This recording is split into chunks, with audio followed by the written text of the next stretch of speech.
With so many options, why choose Arizona State University? For me, the only online option was ASU because of the quality. Their faculty was really involved with their students and care about your personal journey. The dedication to my personal development from my professors, that's been extremely valuable to me. Earn your degree from the nation's most innovative university. Online. That's a degree better. Explore more than 350 plus undergraduate, graduate, and certificate programs at asuonline.asu.edu.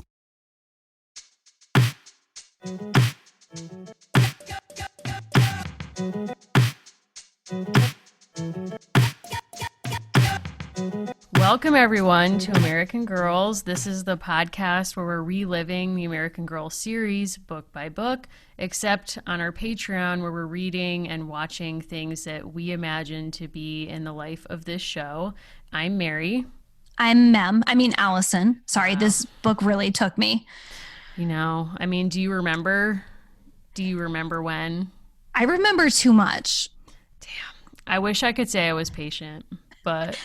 Listeners, I have to apologize. I made Mary reread A Journey to the New World, the diary of Remember Patience Whipple, Mayflower, 1620.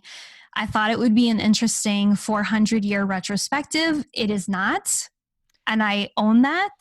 And I am sorry. Wow, and we won't spend the next, however many minutes punching down on this book because I think there's interesting things to talk about.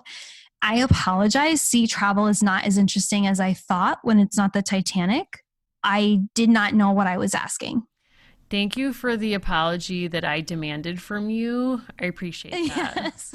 First of all, I will say there was a part of me reading this book where I recently drew us as paper dolls in which you were having me convicted. Like we were in Salem and you were signing my death warrant as a witch. Like that's the scene that I set. I was. And go ahead. I don't want to say I stand by that. I do think it would have happened that way just based on behaviors I've exhibited during this pandemic. That said, all the other scenes you drew me in also really tracked. You gave yourself pants at every opportunity. I am never wearing pants throughout all the way to the present, except in our modern day photo. There is a scene where I am sort of, I would say protesting lightly the space race. I think that's a really important American story that hasn't been told. Yep. By the way, if you are watching Lovecraft Country, I feel validated. There is a fantastic episode that culminates in part with a poem that is protesting the excess money spent on the space race in the 1960s amidst national crisis. Check it out. Come back. Check in with me. I'm just saying. I'm glad that I guess you were proven right by that. There are some really cool photos. So it was cool to do this because I ended up doing all this like weird research, but I found some really cool photos that I'll send to Allison to post of civil rights protests at NASA that were around the moon landing that were basically like, it costs this much to feed an astronaut a day. It costs this much to feed a child in Chicago. Like, what are you doing basically? Really interesting stuff. So there's that. I did draw Ray, Allison's cat, my god cat, and I had him with me where I was like, on the suffrage one, I was like, you're with me. I didn't take him to Salem because I was like, that's too dark. Like, I can't have him see Allison sign my death warrant as a witch. It's too much. But, like, where I was going with that is that basically I feel like I created a fictional scene in which you sentenced me to death. And then, like, the following week, you made me read this book. Yeah, I don't think that's a coincidence. Interesting. Yep. And I wondered if I should sort of like mirror this form and start keeping a diary as I read this book to be like, dear God, like, why am I being punished? Like, am I a sinner? What's happening? What's up? You sent me a text which noted that at some point, Remember Patience Whipple, the author herself, supposedly of this found diary, allegedly, that she notes that she's sort of bored with writing. And you wrote to me and said, me too, girl, put it down. That's right. Put it down. I was like, ma'am, throw this off like overboard. Like, do this diary a favor, free it, liberate it. Like, we will get into this, but I was like, this is actually a very expensive gift that you've been given. Like, books are not cheap. Diaries are not cheap. No. Your parents made this for you. And we will get into like a lot, like diary writing is actually very important to Puritans in this religious practice, in this culture. Do I think that Remember Patience Whipple used this diary to its intended effect? Absolutely not. Do I think she was an entertaining correspondent of the voyage of the Mayflower? Absolutely not. Also, Allison, and this is where I come at you again, you know, one of my all-time no-fly zone, I will not engage this, is scatological content. You know that. I know. You would not watch that that movie Brooklyn for that reason. I wouldn't watch Brooklyn. I fast forward through that scene in Bridesmaids. Like, I don't do that. It's not for me. It's not my journey. And then I arrive at a scene in which I learn the dad has taken the mom's petticoats on deck so he can wash them in salt water because there's been such chaos. Okay, I will say this. In my first and second reading, I did not fixate on any of those details. I do want to give people the kind of background. So this book came out when we were 9 and 10 years old, respectively. It's written by Scholastic. Shout out to our listener who works as a children's book author for Scholastic. Oh my God. I said, "Are you living a dream?" And she said, "Yes." So fair. That's right. Fair. She's like, "I'm living my dream." So I want to give you the quick kind of background because I think Scholastic wrote or had someone write this synopsis to be as short and as punchy as it is, because like you're in or you're out with Mem. A pilgrim girl makes the exciting yet dangerous journey on the Mayflower, filling her diary with thoughts about new friends, contact with Native Americans at Plymouth Colony, and the sickness that leaves her motherless. What they're not saying is the body count in this book is astronomical. Before we even get into the body count, it's like there's a great documentary, Harlan County, USA, in which an elderly woman sings a protest song that simply asks the question, which side are you on? And that was running through my brain reading this book. We're literally like, I'm rooting for the ship at every turn. I'm like, oh my God. Honestly, I get it. I was like, you know what? The body count is out of control. There are people with functioning mental illness running around this colony. There's not even casual racism, okay? No. Like, the imperialism jumps out and we're supposed to be rooting for the imperialists. No. Like, disease is running rampant. I don't even want to get into the hygiene because honestly, it's like, I'm just about to pop a seltzer and I don't need this. But it's like, Allison, you know how upsetting this is. I was like...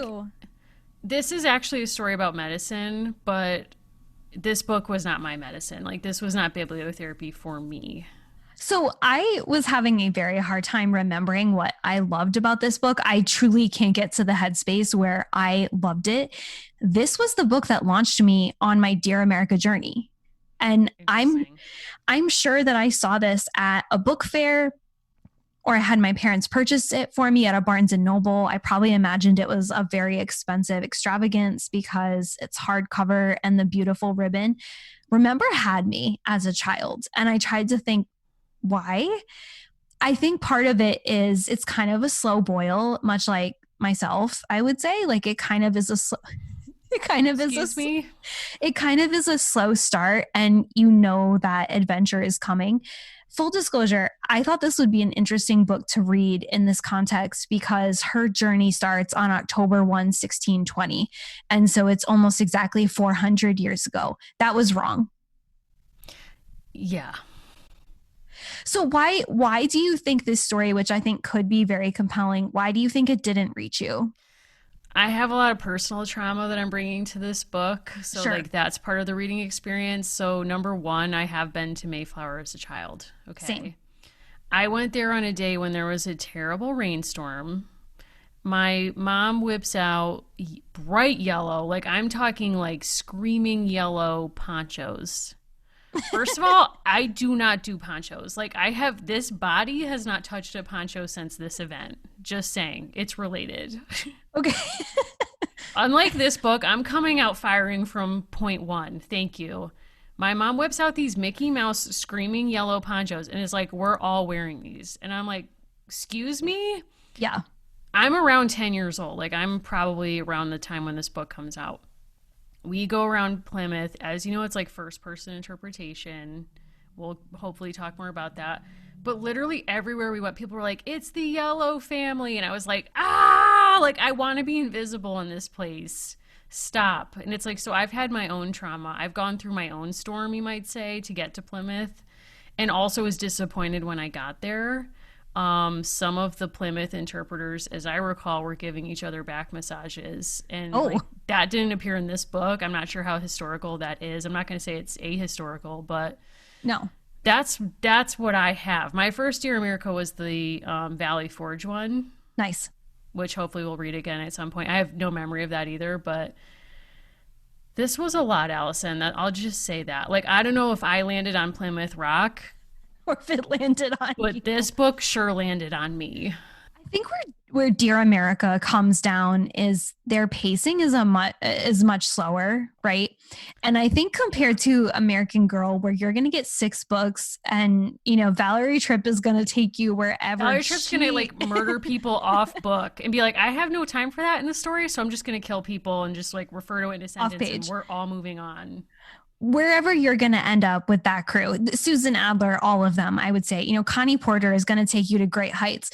I think what was going on with this series is it was to teach you patience, like no pun aside with remember, because it really is a slow process. And I'm even thinking with the Titanic, there was a lot of almost preamble, like, you're building to the Titanic sinking and the aftermath. With this, we're waiting for her to get off of the ship, but for very different reasons. Like, we're waiting for them to land. Oops, we're in the wrong place. I think it's absolutely fascinating that Americans mythologize and absolutely love explorers who go to the wrong place. Sweetie, I do that once a week. Yeah. I mean, that's me like with Google Maps. You know what I'm saying? It's like, I'm like, where the hell am I? And it's like, that's with the map happening. I know. So I feel that. I think an interesting aspect of this is there is a note in their version of A Peek into the Past. We know what you're doing, Scholastic. Like, we know what you're doing. It's a copy. It's good. About how, a lot of cartography and basic sort of wayfinding is not the right term, but navigation at that time on the seas was very primitive. People really had almost no way of knowing. Lots of people had many ways of knowing and did not go to an entire wrong area of a continent. Like, the Whipple fam is not trying to go to modern day Massachusetts. They're trying to go to what is now the state of Virginia. Correct. I mean, they're quite off.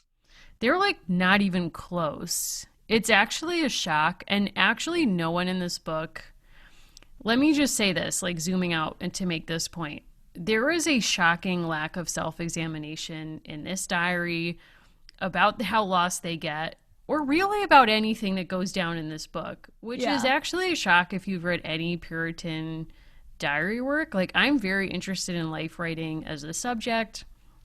I teach a bibliotherapy and memo writing class sometimes, which I really love doing. But so keeping that in mind, Puritans loved keeping diaries, mainly because of for religious reasons, like to do a spiritual examination. There's a lot of diaries where people literally list their sins throughout the day, or like be reflecting on scripture, and like, be genuinely examining their behavior. Like, I want to do better. Like, I sinned, like I was proud, whatever. She does a little bit of that, but there's a lot of like just chaotic energy in this diary. She kind of has a frenemy in the way a girl in 1996 would, which I think is kind of interesting. I will give just like a few more little side pieces that I think are important to understanding the story. It's really her main family that we focus on, and there's other characters who are tangential to the experience of forming Plymouth Colony. And also, we will talk about this, her interactions with indigenous people are deeply troubling in the way that they're represented. But Ma'am is her mother, and there's also Blessing, who's her little sister. She has a friend called Hummy. I just could never get down with that. Like, Hummy is a hum in the background. She's a fly that you don't want there. You might miss it if it's gone. Honestly, I don't even really want to spend time parting, with her. She was like, I'm devastated she's leaving. I was like, her? Like, is she still here? Who? And compare that, I'm sorry, Janet Shaw knew what she was doing when she did a boat scene. Janet Shaw did not overdo it with Kirsten in the boat. We were on board in every possible way. And I didn't feel as though her friendships felt real to me in a way that I I'm trying to access young Allison and her desire to be with Mem, like her desire to be part of the Whipple family. Sure. It probably stems from just having to learn about Plymouth, living in New England, and having to kind of build to that mythology. I would be really curious if you went on a field trip today, what they would say about Plymouth Rock. I would love to know that. I mean, I'm sure, like, I'm hoping it's way more meta, and I hope. I don't know. Like, I genuinely have no idea. And just to follow up on your excellent point that Oh. it doesn't seem like her friendships are that real, or like these characters are not that deep, I guess. When that guy dies on, she has a friend on the ship who's an indentured servant. Ben stuff. Ben, whatever. He dies. Spoiler alert, he's dead. He gets an illness. The doctor doesn't want to treat him initially. He dies. When he's dead, you're like, she's like, I'm devastated. I can't believe this. And you're like, okay, well, like, what was the nature of their friendship? And basically all she says about this man is she was like, to entertain children, he drew faces on his fingers and did like little puppet shows for them. And it was so magical. And it's like, that's really sweet. But like what you've just revealed is you barely know this person. Like you don't have a personal relationship with him. I think, like Mem, I blocked out a lot of the journey. I kind of moved on immediately once I got through the first half of the book where they actually land in what becomes Plymouth Colony. I had moved on. I'll just say that. Yeah, and I think your point is right that the books are longer and that in a way, like the medium does reflect the message in the sense that like this is a 2-month journey. Yeah. Hellscape. And they force you to kind of like go on that journey in a way that feels like you're with them in real time. Yes. And maybe that's supposed to have some kind of like meditative effect or make children appreciate like how the past is different. But then it does build up the arrival. So then when you get there, you're like, oh my God, it's all jumping off right now. Like we're hitting Plymouth Rock, like we're hitting it hard. We're going to get the village going. Like everything's going to turn around. Like her mom is sick at this point. Yes. So that's looming. And you're like, okay, the mom just needs fresh air. She needs fresh food. Like she will be fine. And then they get there and you're like, uh-oh, I didn't think this could get worse, but here we are. And I'm going to say this with a genuine respect for religion and religious culture. I think for this book to capture something about the experience of what it was like to be a Puritan, right? Mm-hmm. To be part of the faith group that Mem is part of, this book should feel culty. And I say that in the sense of not going by a strict definition of cult, but, you know, having had the fortune to work as a public historian in Rhode Island and kind of the significance, I know I'm like going here, but too bad, of Rhode Island's kind of place in the colonies. The notion that you could live in a place and that your religion, for this group of European settlers, that your religion would be separate from your governance was actually almost impossible for people to fathom. And so part of why Rhode Island is significant and, you know, kind of telling people about this is the fact that people of different faiths actually coexisted. I'm not saying perfectly. I'm not saying peacefully. Europeans could coexist, could believe different things and set up a government that wasn't so deeply intertwined with faith. And that this was a genuine revelation, a genuine break in how people imagined that the world had to be. I think Sarah Vowell does a great job in Wordy Shipmates. You have to remember how young many of these people are, how self-confident they are. And I think, you know, if you're arguing with someone on Reddit or on a Facebook post, you often don't actually believe that your eternal life is at stake. Maybe you do, but many things that you might argue with people about, these are people who are so convinced that they were right, that they gave up everything and they had to cohere together. And they also came into contact with people and committed acts of violence and ethnic cleansing against people who they fundamentally believed in many cases did not deserve to live. Right. And I think if you believe in the fundamental idea of like the elect, which the saints, as they call themselves, did, like, then that stratification of society makes sense to you based on like, you're a believer or you're not. But I think what impresses me too about this history that's kind of missing from the book is this book should actually read like the liner notes of an emo album. Like this should be a book that is, or like romantic poetry, or people who were obsessed with death, or like understood that it was in the next room. You know, like it's so present. You can name all these people who you've seen died, like you've attended to their deathbed, and not just death of people in your life who are affected by like the health issues of the day, but also your immortal life, as you're saying. Like you're thinking about the fate of your soul all the time. There's very famous diaries in which Puritans describe taking their children to an open grave and having them look down into the grave and saying, like, that could be you today. Like, that could be you tomorrow. Think about it. Are you happy with your spiritual practice right now? And that's why diary making becomes so important as like a self-examination and a tool of self-reflection.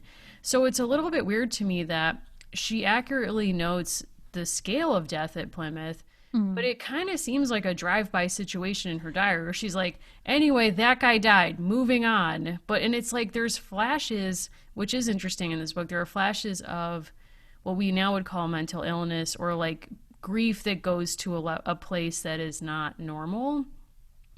Of these people, of like a man who's attending to those dying, whose wife himself has just died, saying like, I'm coming to join. Like he's like, tell my wife I'm coming to join you. And they're like, wait a second, like I'm not dying right now. Like, aren't you supposed to be like nursing me back to health? So it's like that vibes with the period, but there's so much of it where it's like, where does the situation of this book that it's being marketed towards girls in the 1990s enter into some of these storytelling choices, like the choice to not be nearly as religious as this diary absolutely would have been if it was by a Puritan girl of this period, and also like not to be as obsessed with death or as brutal in self-examination. I don't know. But I think we've not been able to fully understand colonialism in what is now New England and other parts of these colonies that kind of make up the Atlantic, right? I think part of why we don't fully understand these people and the scholastic teaching resources attached to this book, I think are a really good example of how this happens.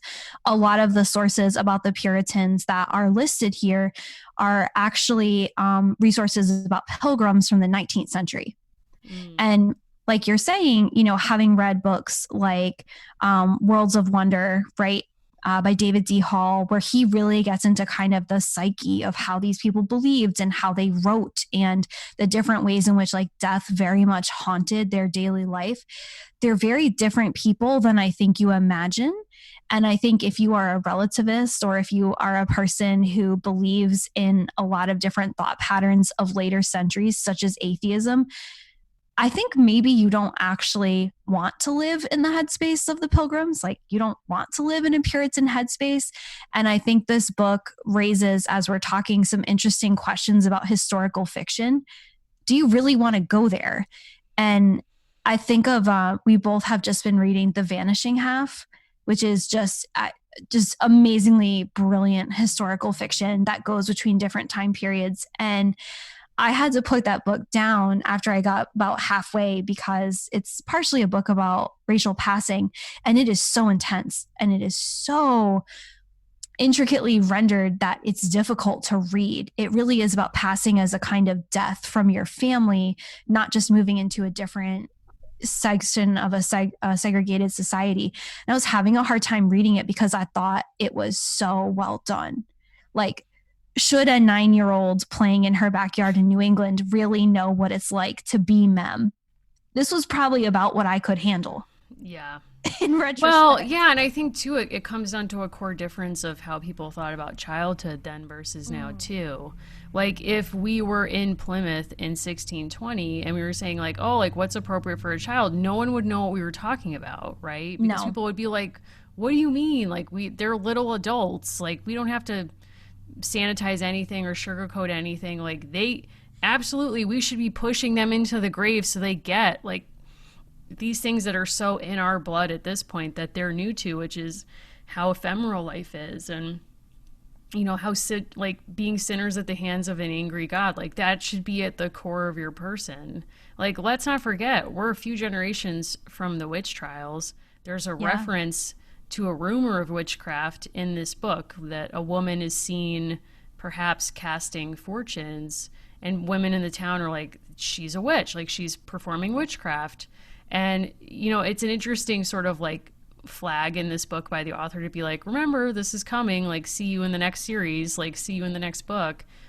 But that's a world too, like ages, like David Hall's book really makes you think about the fact that there are all these alliances that would not make sense to people now. Like a minister is likely also doing scientific experimentation, like playing with alchemy, trying to find or like replicate gold. And doing scientific experiments is in no way contradictory to their life of faith. It's part of it. It's part of exploring God's creation. But that kind of binary might seem unsettling on just a basic level even now. I mean, you don't pull away from the only continent you've ever lived on, everything you know, your church, your entire faith system, because you think you're halfway right. You don't. The truth. Yeah. And that's why I say that with respect for people who are part of organized religion. I think there are probably other parallels to this particular experience that still exists today that would be, spot on. But I think it's very hard to think that we know what life in the 1600s in this area was like for these colonists, because it's been packaged to us in such a way. Like truly almost all of these teaching resources are from the 19th century.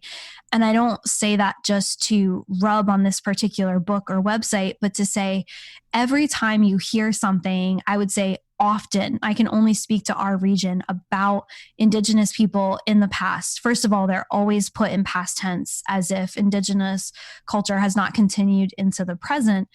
And the second piece being, it's like a piece of trivia from the 1800s that a white person made up.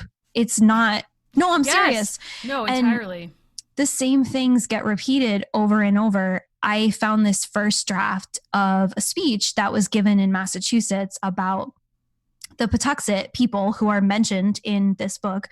And he is bemoaning, and this is very common, like this is seen in many places.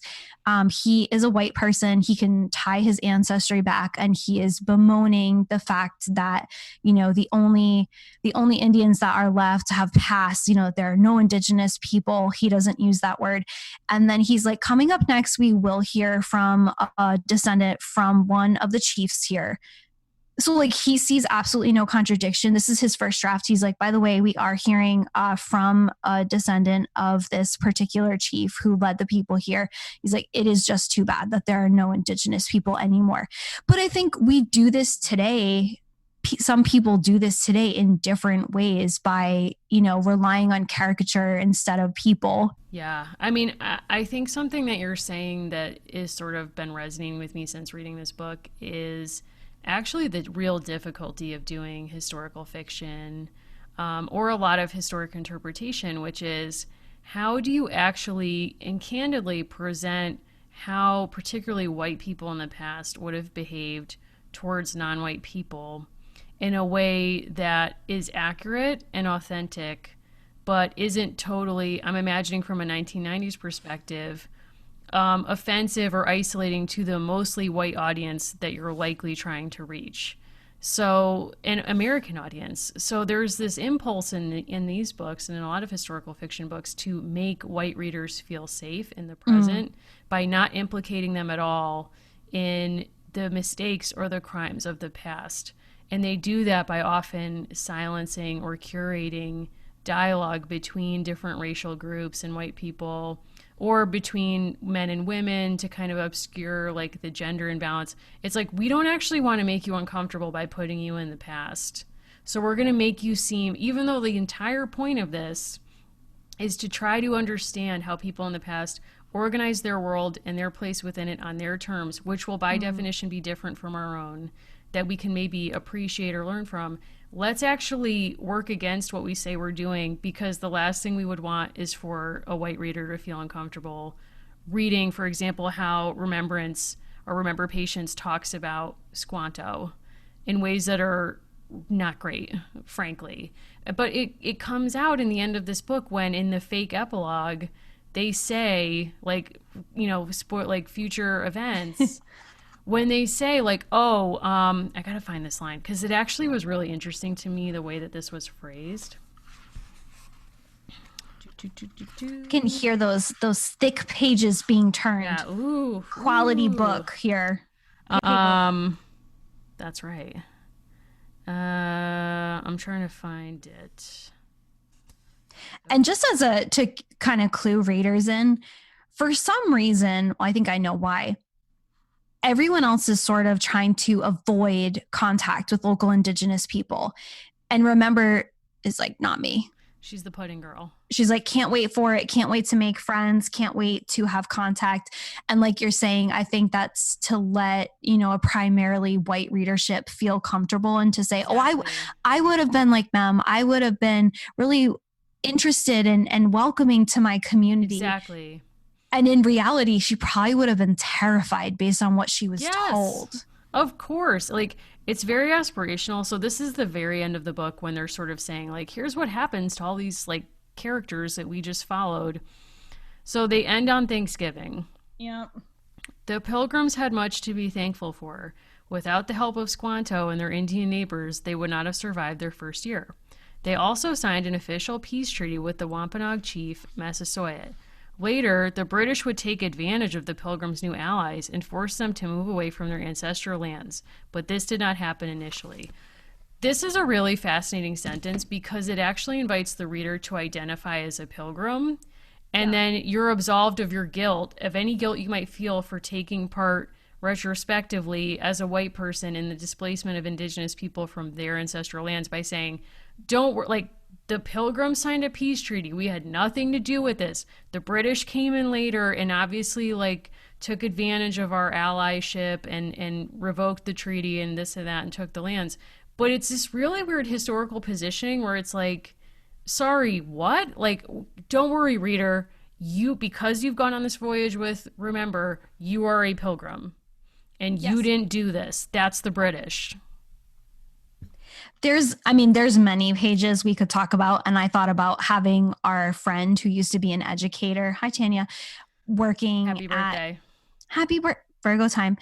She used to do education and has done trainings with groups like Facing History and, really trying to learn about better ways to educate people about Indigenous past in New England, and have her do kind of a quick react to some of these pages. And I was like, I'm not going to bother her birthday week. This is too much, too upsetting. But there is kind of a thing where she's both intrigued and immediately accepting of Indigenous people. On one of the pages around March 1621, so they've been there a little while, she kind of goes into anthropologist mode. The people who we are nearest to are called the Wampanoag, which means people of the breaking day. But there are also the Narragansett and others. He says the biggest chief of this region, or the sachem as they call him. And this goes on, but she's kind of doing like a 5th grade report. Like, by the way, learned all the terms.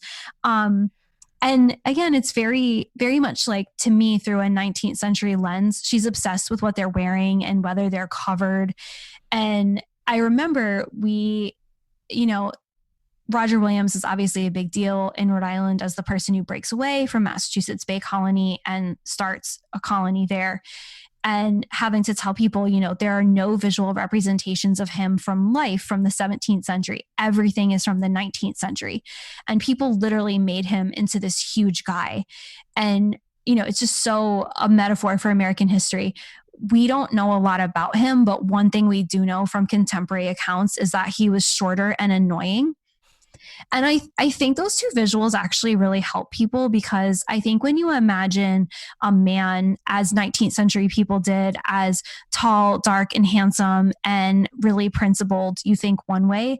And when you understand pilgrims as like a little bit annoying, right? Or you understand them like there are many scenarios in which he is meeting members of the Narragansett and he is physically much shorter than them. Like they stand much higher and much taller than him. And so it literally puts him in an inferior position. I'm 4'11". I'm not saying that like shorter is not good, but when he would interact with these people, it was commented upon by others how much smaller he was. Right. Yeah, and I think the Victorian or like the 19th century piece is really important to sit with too, because that aspect of memorialization, that the politics of memorialization are often driven by people who were not living in the same time period of the people they're attempting to memorialize, is really vital. And there's actually a really interesting moment in the book where she's upset about one of her frenemies. Potentially, this person allegedly pushed her off the rowboat as they were landing because she wanted to be the first child to step foot in Plymouth.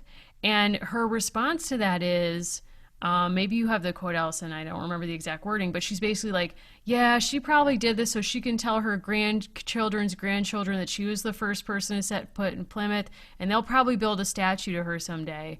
And that was actually a really clever line in a way, because that's exactly what they probably wanted to happen. And then you learn in the epilogue that Patience's diary is found by her descendant in 1850 living in Beacon Hill. Of course, because they're doing great, because, you know, inherited wealth and privilege. So this starts on page 76 for those who follow along. And this was actually a rare scene where there was some tension and drama. So she starts edging up. I am surprised to see her pinched little face coming up under my elbow. I think, what is she doing here? But then I see it writ on her face. History beckoned. She wanted to be the first white child to set foot at Plymouth, and this rock was the piece she could claim that would assure her that place in history forever and a day. And then she gets like weirdly even more petty. She's like, not done. Think about it. If the tide would have been right and we could have landed on the beach, well, we could have all climbed out more or less at the same time. What I actually think is perhaps like unintentionally very funny about this is just how honestly dumb it is that we care about this rock. It's not real. Nobody cares. It's a myth. And I think the fact that Mem, who is, you know, can be petty to a degree that is kind of fun, the fact that like she's actually really exposing how absurd this is. And I still find on historic timelines at places all the time, it's like very important event, first white child born. It's like you're kind of just like screaming a lot about yourself that's not flattering. 100%. Speaking of screaming things that are not flattering, I believe in that passage or a little later, she actually writes in smaller font. Like, I'm writing this in smaller font because, like, I don't, like, first she's like, I hope this person dies. Like, she's like, I hope she's dead. I hope she kicks it real soon. And this is, like, not an idle threat. It's like people are dropping around her, as we've learned. And then she writes in smaller threat, like, okay, I guess I hope she doesn't die, but I hope she's, like, paralyzed. There is also her very bizarre period where she realizes that she hasn't caught on to her mom being sick. And I was like, okay, rip from the headlines, Felicity, because she's been busy. But the reason she's been busy is, quote, I've been so taken with the Indians. I've neglected my own dear ma'am. And then like she's very hot on pumpkins. There's a lot of PSL energy coming from Mem. And then she updates us that her mother dies.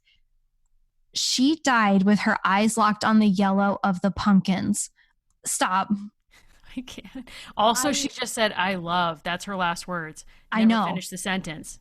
What was she going to say she loved? I will say, I think that's very appropriate for 17th century colonists of this type, where it's like, I am never going to give you resolution. You will always wonder. You will always wonder. Also, she's like, it's really cool how Squanto called me the pudding girl. Not cool. Like, and it's like, no, that's actually like not great. Also, like, this man has enough to deal with other than pleasing, like dealing with you. She's like, I hope they notice me.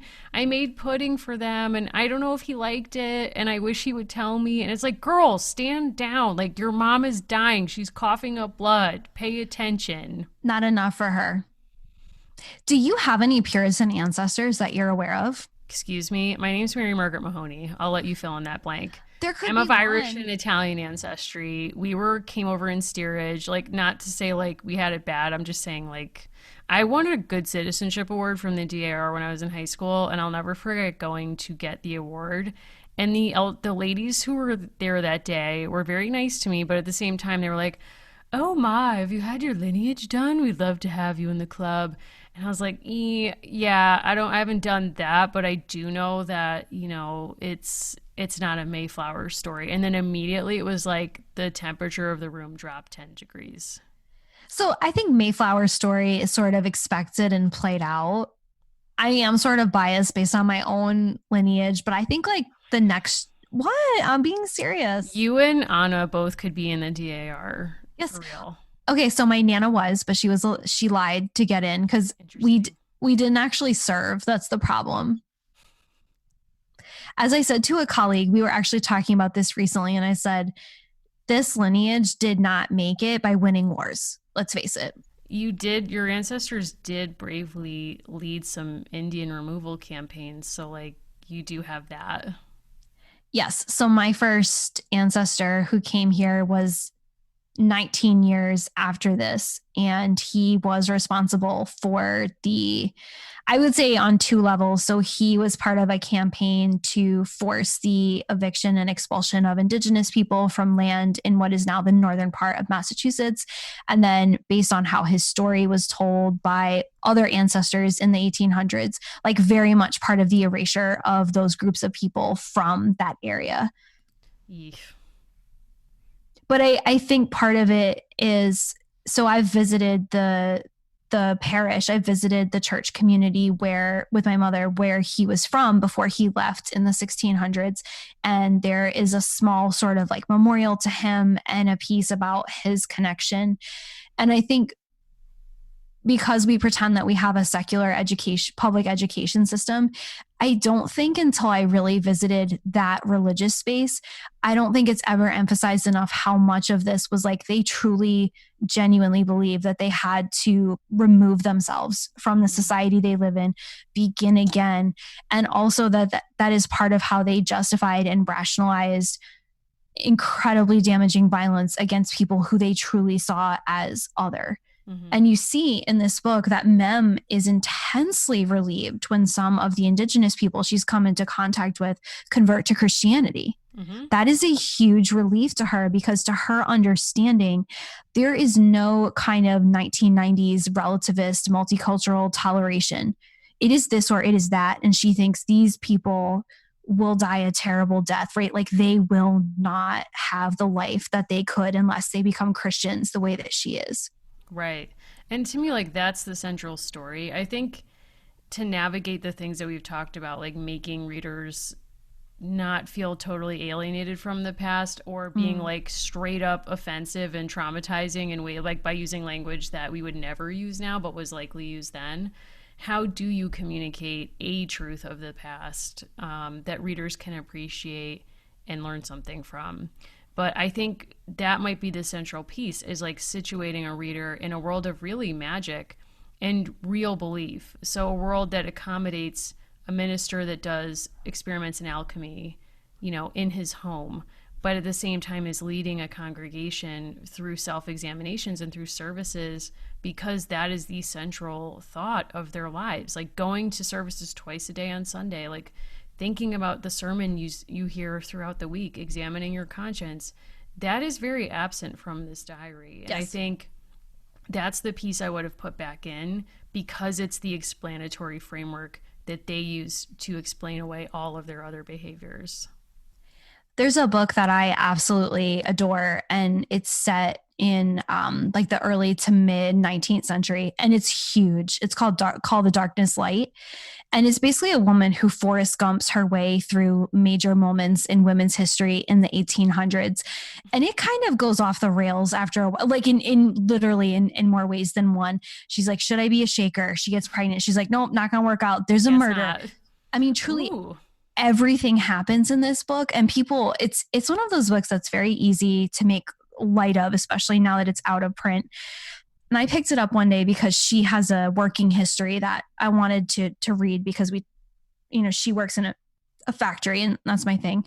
So I'm reading this book. It honestly came the closest I could imagine to capturing what it would be like to be a white woman in the 1840s, where she's like, things are changing real fast, can't even keep up. But there was something about it that felt very real to me. Like it actually really spoke to me about how chaotic this internal experience would be of living through this time.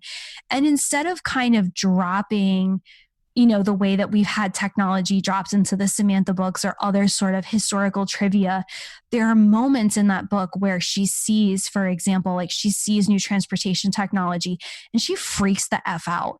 And I loved that, because I think that's so real. Not everyone just like I hate robots now, not everyone would have seen a car and been thrilled. Most people would have been terrified out of their skulls. I was like, Yeah, exactly. And that's what, like, even with car stuff, people forget that there's so many newspaper articles you can find of like people genuinely who are like, this person killed a child because he was speeding at it. Like, you won't believe yes, this, 10 miles per hour. Like, how dare, like, we need to regulate this. This is out of control. And we read it down. We're like, he. Like, our tendency is to be like, wow, like those rubes. Like, can you imagine they thought 10 miles per hour was crazy? And it's like, no, but that is the magic of history. That is what it's inviting you to do, is not judge it from 2020, but try to imagine yourself in a way that's impossible from the outset, but using the language of the time or the mental world of the time. How would they have processed seeing a car for the first time? And, even I was just teaching a class on smallpox epidemics in Boston 100 years after the setting of this book, but trying to get students to navigate, like, yes, Cotton Mather was just at the Salem witch trials. He's doing scientific experiments in his home. And now he thinks he knows the cure for smallpox, which incidentally, retroactively, we know he was correct, that inoculation was better than not inoculating against smallpox. But like, how did the town just, like, some people thought the epidemic was a manifestation of God's judgment as a Puritan holdover. Some people thought it was a disease from the merchant ships, all of these various things. So it's like there's many different explanatory frameworks at once. But the Mayflower in Plymouth, in some ways, is a weird experiment in like a culture that purposefully is isolating itself. They all have the same framework. So you're right. It should have read like a cult, but it didn't.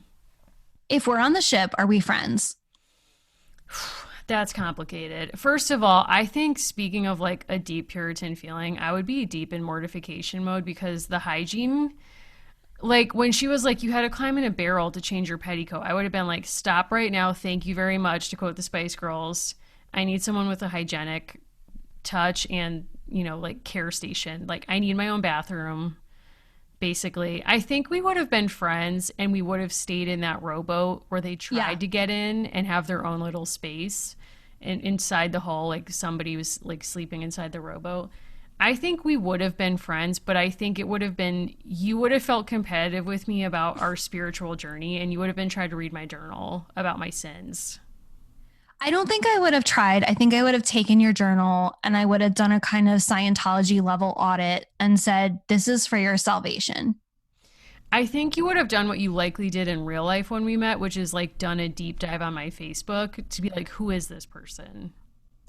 Yeah, I think there's something about the Puritans that we have lost over time, which is they're always at an 11 and the stakes are incredibly high. And I think when we see cartoons around October and November of these people and we reduce them to basically like absurd footwear and high hats, a place that I recommend if you happen, I think there's different ways to access this history, but I think a place like historic Deerfield, where you're actually walking among a later village, but a kind of tightness of the village that these people would have lived in. You understand how much they're all in each other's business and they're spending so many hours at church together. There is also something that's going to be happening this month and in the months to come. Plymouth Plantation is actually doing a lot of virtual programs. I apologize. They no longer go by Plymouth Plantation. They have changed their name, so I should get it correct. It's Plymouth Patuxet. So they are doing programs so you can kind of actually hear from people who work on the Patuxet side, or you can hear from people who do first person interpretation all over the village. So you get those different perspectives. Yeah, I definitely will be checking. I want to check those out myself because, I've not been back since my poncho days, which, like RIP me. But in a way, it's like, you're right. When we only think about them at Thanksgiving too, I think that's such a misread because it basically says we should memorialize them for their tendency to compromise and to come together and be grateful, which was decidedly not their brand. Like, I actually think Halloween is the perfect Puritan holiday because you can openly be like thinking about death and nightmares of the afterlife, and like magic is in play and all this stuff. So I think like that would have made more sense to them in some ways than what we now call Thanksgiving.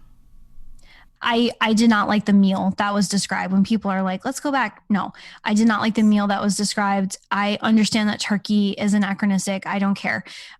Let's fixate on things that are important. We'll link to this in the episode. There's an educational initiative based out of Ledyard, Connecticut that I want to recommend. They do a lot of really great work on Facebook and Twitter. And they have recently posted resources for if you're going to talk about Indigenous people, if you're going to do any kind of education, they have a best practices toolkit. And, one simple tip that they offer, instead of just saying that, Indigenous people lived in one place, trying to think about traditionally lived here as they do today, like that turn of phrase to suggest that this continues to be both an ancestral homeland and a place where people live today. And so we'll link to that, but it's at Akomawt, and that is on Twitter. They do a lot of public education, and it's an educational initiative. Very good. Well, I think next month we are going to still be continuing this puritanical journey. We are moving a little bit further ahead in time, and I hope I won't have to apologize for this one, but we're reading Witch of Blackbird Pond. Listen, I'm in deep on this book. Has this book also not aged super well? Probably not. Find out. Probably not. But it is set in my hometown of Wethersfield, Connecticut. You better believe when I was growing up, I was forced to read this book many a time. You never met someone who wanted to be accused of a witch more than me at the age of 9. I was like, this sounds amazing based on this book. I was like, she's cool. Nobody else gets her. I want to be a witch too. Like, tell me what I got to do. And I'll also talk more about like house museums, which is a deep love of Allison and I's, because we've been to the house museum that is staged to represent this book. So like adding a meta level, it's like a house museum to document a work of literature based on history. It's like, your head's going to want to explode. We live in Courtney time now. We do live in Courtney time. It's like, I'm just going to play that song and that's going to get me through 2020. The end. Courtney, 1986.